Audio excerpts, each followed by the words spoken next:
firman Tuhan, mari kita bersatu di dalam doa. Kita berdoa. Bapa kami yang berkata dalam kerajaan surga, di kesempatan kali ini kami bersyukur atas hari baik serta atas kesehatan yang boleh kami peroleh hingga kami bisa hadir di sini untuk mendengarkan sebagian dari isi firman-Mu. Kami mohon kepadamu Bapa, bantulah diri kami dalam memahami apa yang Engkau kehendaki dan Engkau rencanakan dalam diri kami melalui firman yang akan kami baca dan kami dengar.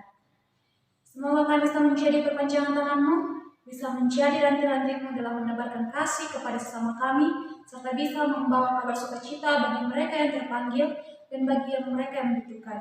Di dalam nama anak-Mu, Putra-Mu Yesus Kristus, kami berdoa dan bersyukur. Amin.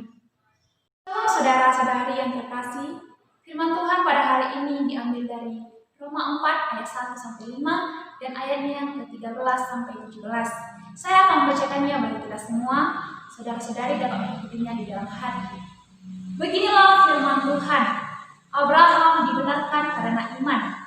Jadi apakah akan kita katakan tentang Abraham, bapa leluhur jasmani kita? Sebab jikalau Abraham dibenarkan karena perbuatannya, maka ia beroleh dasar untuk bermegah, tetapi tidak di hadapan Allah. Sebab apakah dikatakan nas kitab suci, lalu percayalah Abraham kepada Tuhan, dan Tuhan memperhitungkan hal itu kepadanya sebagai kebenaran. Kalau ada orang yang bekerja, rupanya tidak diperhitungkan sebagai hadiah, tetapi sebagai haknya. Tetapi kalau ada orang yang tidak bekerja, namun percaya kepada Dia yang membenarkan orang durhaka, imannya diperhitungkan menjadi kebenaran. Sebab bukan karena hukum Taurat telah diberikan janji kepada Abraham dan keturunannya, bahwa ia akan memiliki dunia, tetapi karena kebenaran berdasarkan iman. Sebab jika mereka mengharapkannya dari hukum Taurat, menerima bagian yang dijanjikan Allah, maka sia-sialah iman dan batallah janji itu. Karena hukum Taurat membangkitkan murka, tetapi di mana tidak ada hukum Taurat, di situ tidak ada juga pelanggaran. Karena itulah kebenaran berdasarkan iman supaya merupakan kasih karunia, sehingga janji itu berlaku bagi semua keturunan Abraham. Bukan hanya bagi mereka yang hidup dari hukum Taurat, tetapi juga bagi mereka yang hidup dari iman Abraham. Sebab Abraham adalah bapa kita semua.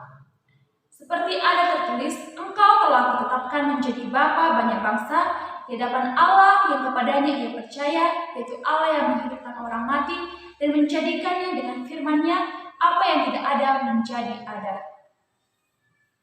Saudara-saudari yang terkasih, saya ingin bertanya, apakah iman itu? Mungkin saudara-saudari dapat menjawabnya di dalam hati saudara-saudari. Dan mungkin juga saudara-saudari telah mengetahui apa iman itu. Di sini saya akan mengatakan tentang iman. Iman adalah kepercayaan kita kepada Allah. Dan di dalam Alkitab, iman menurut Ibrani 11 ayat 1 adalah dasar dari segala perbuatan kita dan bukti dari segala yang tidak dapat kita lihat. Dapat kita lihat tentang kisah Abraham yang dimana dia dipanggil Tuhan secara pribadi untuk meninggalkan sanak keluarganya dan berserta tanah leluhurnya. Mungkin ketika kita disuruh untuk meninggalkan sanak keluarga kita ataupun tanah leluhur kita, itu akan menjadi keberatan hati yang sangat berat bagi kita. Tetapi Abraham mengikuti apa yang Tuhan katakan dan mengimani tentang apa yang Tuhan katakan juga. Sekalipun panggilan Tuhan kepada Abraham ini tidak tahu kemana rencananya, tetapi Abraham percaya bahwa kehidupan yang Tuhan akan berikan itu adalah kehidupan yang baik. Dan di dalam usia masuk 75 tahun, Abraham meninggalkan segala kemapanannya dan membawa keluarganya untuk pergi ke tanah yang diberikan oleh Tuhan kepadanya. Dan akhirnya Tuhan memberitahukan kepada Abraham tentang apa yang akan Tuhan berikan kepada Abraham. Dan itu ialah Tuhan ingin Abraham memimpin bangsa yang besar yang dimasyhurkan dan serta juga memberkati banyak orang. Di dalam bacaan kita yang terdapat di ayat 1-5, Abraham itu dibenarkan oleh Allah bukan karena kelakuan ataupun karakter yang dimiliki Abraham, ataupun bukan karena kekudusan yang dimiliki Abraham, tetapi karena iman yang dimiliki Abraham sungguh kuat kepada Allah, di mana ia memiliki tingkat kepercayaan yang tinggi setelah dia mengikuti apa yang dikatakan Allah, dan setelah dia semakin lama mengikuti perjalanan Allah. Dan di dalam ayatnya yang ke-13 sampai ke-17 yang berbicara dengan hukum Taurat, di mana Paulus mempertentangkan tentang hukum Taurat sebagai simbol yang manusia untuk kebenaran Allah.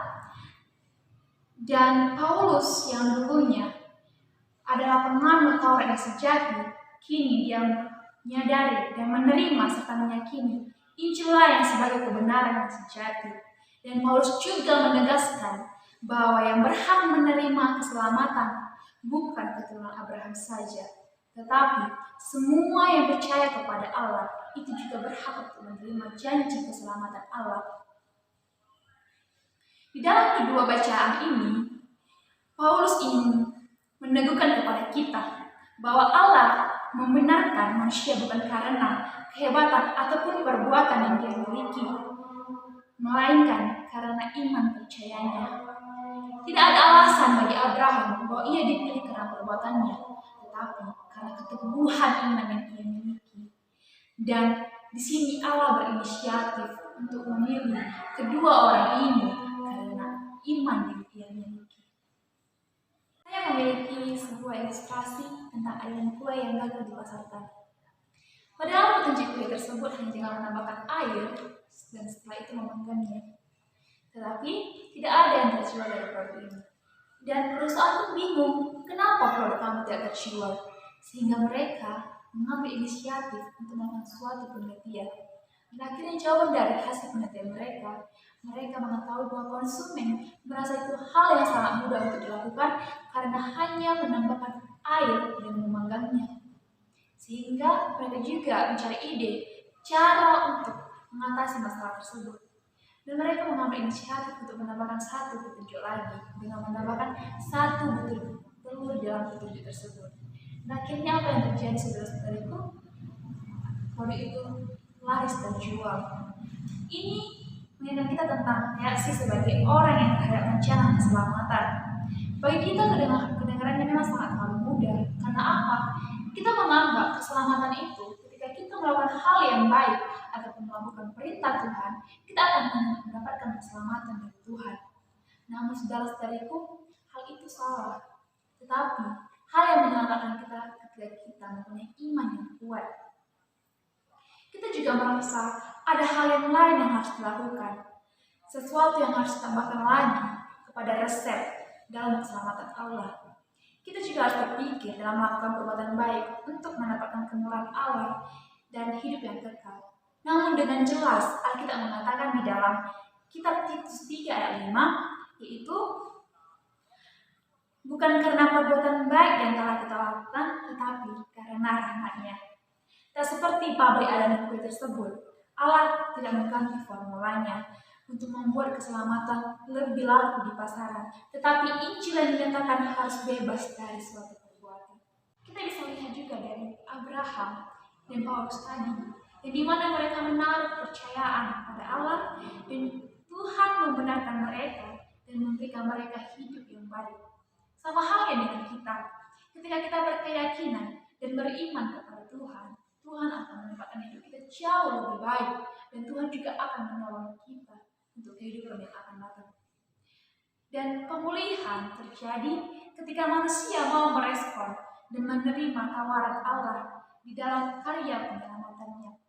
Karena kasih-Nya yang sungguh tiada terselami dan terukur, Allah berinisiatif untuk memanggil manusia untuk masuk ke dalam rencana dan karya pemulihan yang telah ataupun yang sedang berlangsung di dalam kehidupan manusia. Karena kasih, manusia berdosa dan beroleh jalan keselamatan sebab terbebaskan dari belenggu dosa. Karena kasih memungkinkan segala yang mustahil menjadi nyata. Menutup di dalam khotbah ini, saya ingin mengajak saudara-saudari untuk semakin yakin terhadap Tuhan dan apa yang dikatakan Tuhan. Sebagaimana Abraham yang dimarahi Tuhan karena iman yang dimilikinya oleh Abraham terhadap Tuhan sangatlah besar. Saya memiliki satu kalimat untuk saudara-saudara sekalian, yaitu keyakinanlah yang menyelamatkanmu. Karena iman adalah suatu keyakinan. Dan imanlah yang akan membawa kita untuk hidup yang lebih baik lagi. Kita selamat karena rahmat Allah, bukan karena kebaikan kita, melainkan karena kematian Kristus, dan juga bukan karena perbuatan yang kita perbuat. Satu, di dalam doa. Terima kasih Bapa atas kesempatan yang telah Engkau berikan kepada kami, hingga kami boleh mendengarkan sebagian dari firman-Mu. Bimbing kami selalu Tuhan, kami perlukan-Mu dan setiap langkah kami. Kiranya kasih-Mu mengalir melalui diri kami, dan bantulah kami supaya kami bisa menjadi warta kasih-Mu kepada sesama kami. Hingga melalui diri kami, sesama kami bisa merasakan berkat dan kasih karunia-Mu. Dalam nama Kristus kami berdoa.